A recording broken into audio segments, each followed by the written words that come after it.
Tayo ngayon. Lagayin mo natin ang sili. Yan. Puro sili. Ayan po tayo. Ayan po ang ulam natin. Itlog ng pugong balot. Meron tayo sariwang talaba. Sariwa po yan.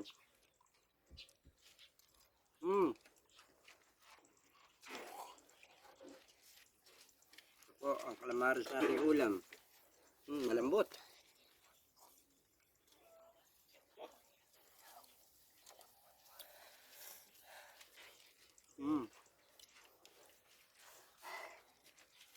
Balot ng pugo.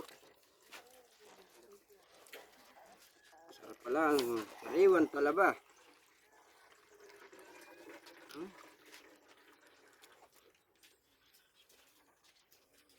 Ano sili? Samahan natin ng talaba.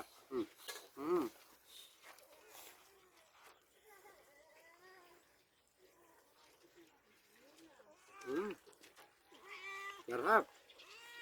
Sarap naman talaga. Yan po ang buhay bukid. Hugas na. Ang